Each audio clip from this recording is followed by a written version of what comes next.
Yes, guys, hope everyone is good. I'm laughing because I'm not. I'm much better than I was. I can hardly speak, as you can tell. My face is still slightly swollen on this side. 90% down what it was, by the way. It was absolutely massive. Honestly, it was huge. It was like an egg, like two eggs on the side of my face. It was horrible. But I'm back. Hopefully tomorrow I'll be 100% and we can get some more videos going. But we have to do this end of season review, the play review. Looking for the best performer, surprising performer, the breakthrough performer, the future star, players that were underwhelming, players that didn't perform as well, players we were disappointed with. That's what we're going to go through in this video. Let's get into it. Also, I appreciate all the support. God, you guys are legends. We'll be back now. Yeah, thanks for the patience, and let's get into it. The first one is who I think has been the best player this season. This man right here, Rodrigo Moreno. The reason I picked Rodrigo is very simple. There's two reasons. One, his goal output. And two, what you can see on that picture right there, his desire and passion when we needed it. There were some questions earlier on about that. He's not a perfect player. He's made mistakes this season. To score 13 goals in the Premier League in 31 appearances in a side that got relegated shows that you have done your job. You have more than done your job. What I saw from Rodrigo was a guy who desperately wanted to keep this team in this league more than anyone else. That's what I saw. I appreciate everyone's different, but Rodrigo showed me that, and he gave me something to believe in when he played, especially the latter. Outperformed his XG, whose expected goals was 8.1. With penalties is slightly lower, but to get 13 goals in 31 appearances, big goals as well, good goals as well, all type of goals, showed real prolific play in front of goal. He outperformed his XG, which proves that by a mile as well. But for me, it's absolutely no-brainer. I was going to put Tyler Adams in there, and you'll see this down the line with a few more. But my issue with Tyler, or putting Tyler in there, was simply the fact that he missed, I think, around 15, 16 games. I think he played like 24 or something like that out of the 38. Like, a few cut games. Like that, I can't put you in there if you've not played the entirety of the season. Rodrigo missed 7 games. I had to put Rodrigo in there, but Tyler Adams is definitely an honourable mention. And in terms of actual whole performances, you could definitely argue that Tyler Adams was the best player for us, 100%. But just for the sake of this video and for the sake of what I'm putting, the sort of the rules of this, he had to have played more for me, and he didn't play enough. Has to at least be 30, 30 players. Third play. Jesus Christ, played 30 games. That's my rule. Let's get on to the next one. Biggest disappointment. Now, hear me out. This was nothing to do with Sinistera playing football. The disappointment is down to one, the lack of football he played due to injury, and two, the excitement when he came in. When he came in, everyone was excited, and he was phenomenal last season. And when he played for us, when he started or when he came on, he was very good. He's clearly one of the most technical players in this team, and it's not even close for me. It's clear, right? The issue with Luis Sinistera was simply the fact that he didn't play, which was massively disappointing to me. Look, he missed 20 games. 20. He played half of the season. 5 goals in 19 appearances. 34 are starts. So that's probably less than half of 19 appearances. His goal tally is very good, and the goals he scored were beautiful. The way he played was beautiful. His elegance, his dribbling skills, his technical ability, his finishing was outstanding. He just didn't play enough. And as a player that I want to see dominate the Premier League, he just didn't play enough due to injury. That's why he's a disappointment. Nothing to do with his ability when he was playing. I just wanted more of him. I wanted to see him play 30 games a season, not 19. Not enough.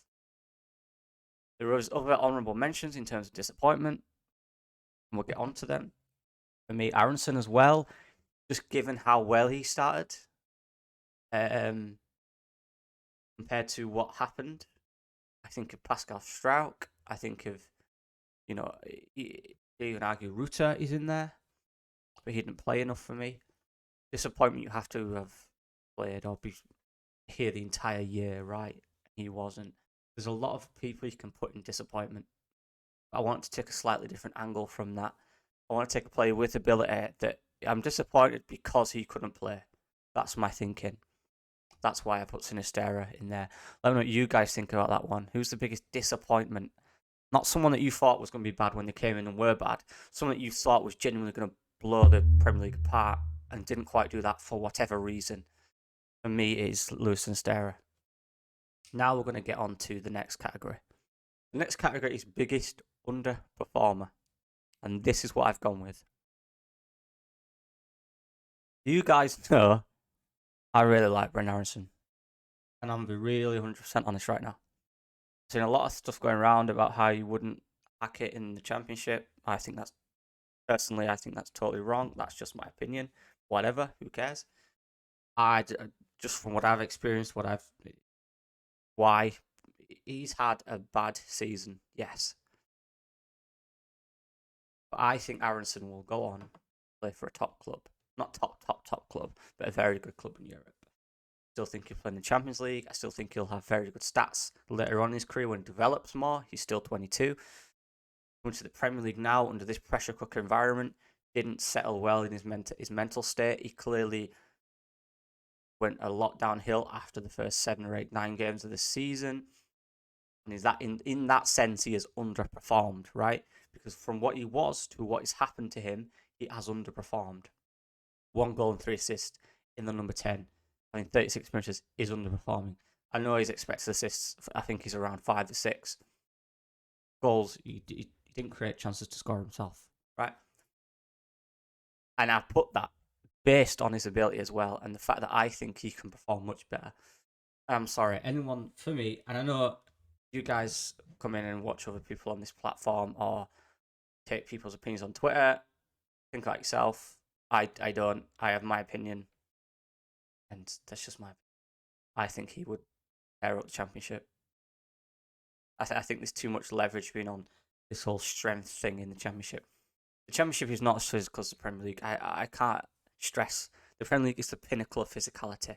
Both speed, strength, agility, fitness, all of it. Premier League is a pinnacle athlete in football. Championship relies more on less technical attributes, which is why people think it's more physical. But it isn't more physical. It's just not as technical. It's not as tactical. If you're better than the players around you because you're quicker than them, you don't need to be strong. You might not get as much fouls. Oh, God. You might not get as much fouls, right? Oh, wow. He'll run past people easier because he's quicker than them. His mind is quicker than theirs. Mental, quicker than them in every way. He'll outperform them. He'll outthink them. I'm not getting onto that, but he's underperformed this season. He has underperformed this season. And again, it's about perspectives, right? People come from different perspectives. I can hardly speak. My perspective is based on from what I've seen in terms of a performance analyst, from what I've witnessed players, throughout what I've done. That's what I think. But yeah, I was going to put Pascal in there, Pascal Schrauk. I was very close to that. But the reason I didn't, I just want to put Brendan in there because I think he's massively. I think the thing with Pascal is, I'll show you something. This is Brendan Aaronson, FB Ref, and if you look at the comparisons with people who have played similar minutes to him in the top 5 leagues, he has massively underperformed in every metric, bar tackles and blocks. That is underperforming. Pascal, however, is a slightly different story. He's actually performed well, very well, in certain areas. Aerial duels, tackles, all that stuff. Obviously underperformed in progressive passes and all that stuff, but generally speaking, he's performed a lot better. So he's underperforming a lot less than Brendan Aaronson is in the respective positions. That's why I put Aaronson in there. And that's why he's where he is in terms of underperforming for me. I still think there's a real player in there, and I will die on that. That's just my opinion. That's based on what I've seen. That's based on what I think about, the way I think about football. That's fine. People don't agree with it. Whatever. Fair enough. That's just me. Next category. Breakthrough prospect. And was there going to be anyone else? I was tempted to put Somerville in there.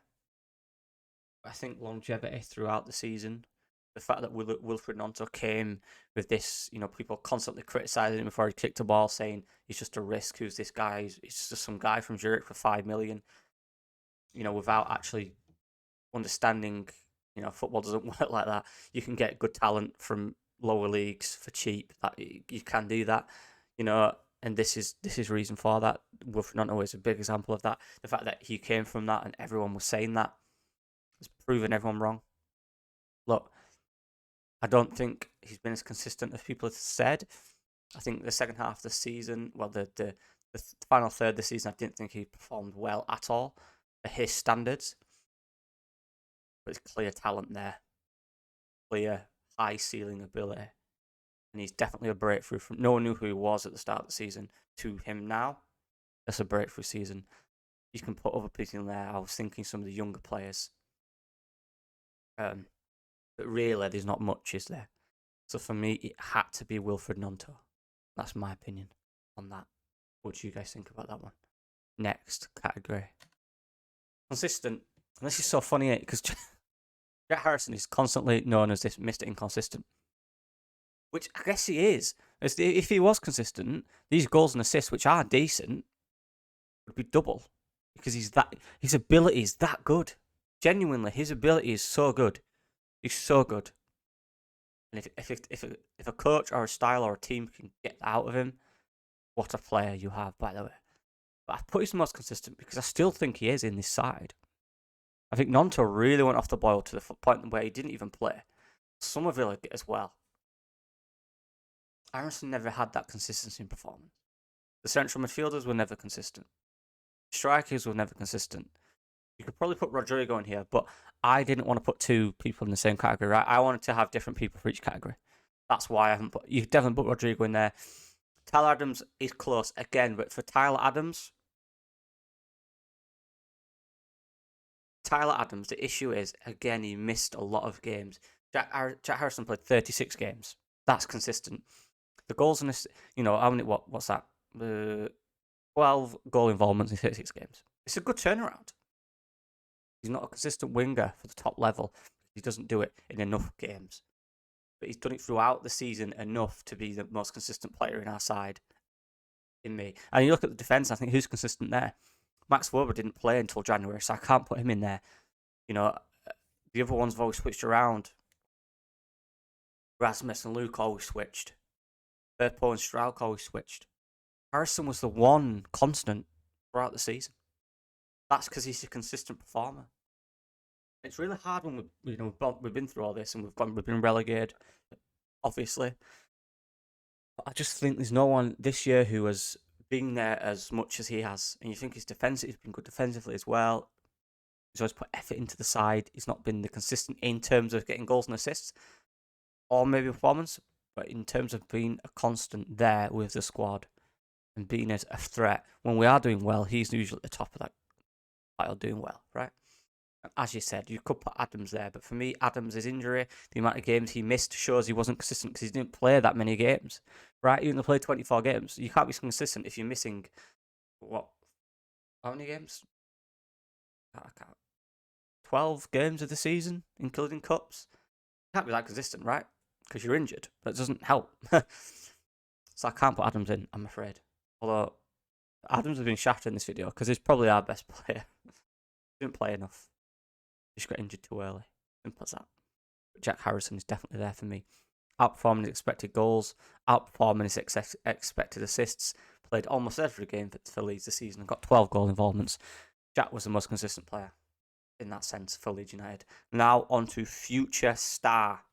One I think is going to absolutely break through next season. Alright, I've cheated. I've got two. And to be honest, I could have had any of these guys in the background as well. And more. But I'm going to focus on these two. From what I've watched. Look, Sonny Perkins, again, could be on here. Jeremiah Mullen could be on here. Diego Montero could be on here, but he's not played enough. There's a lot of players who could. Charlie Allen was brilliant this year. Sean McGurk.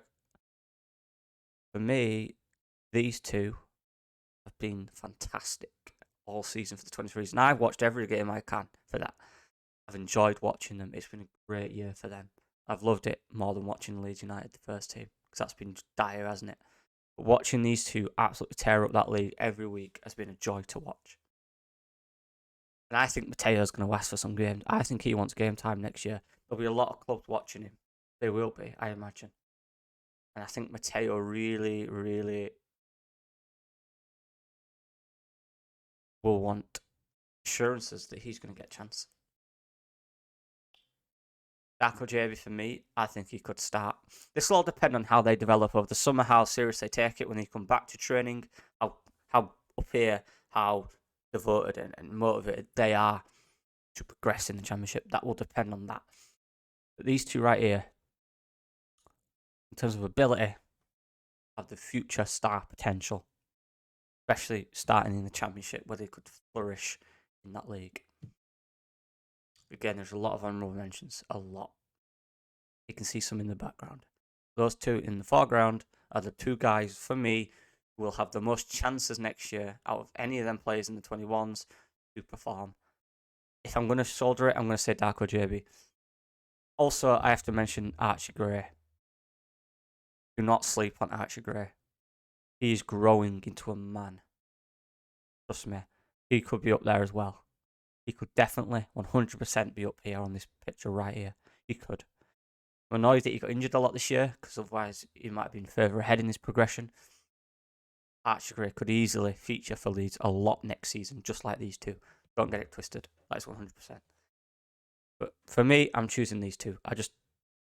Why not? It could be any of them, but I'm choosing these two. Darko JB for me, he has the highest ceiling at the club. I think he just needs to do things to work on, mentality switch to first team professional football, not youth football anymore, getting that into his mind, performing at the highest level, and then he will absolutely flourish if he can do that. That is it, people.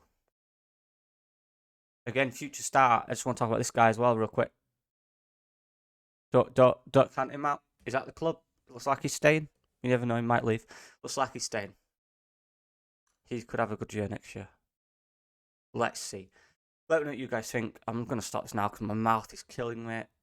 Something just appreciate. I'm in a horrible way right now. I appreciate the support from everyone. Please leave a like and subscribe if you did enjoy this. Please. I appreciate the support and yeah.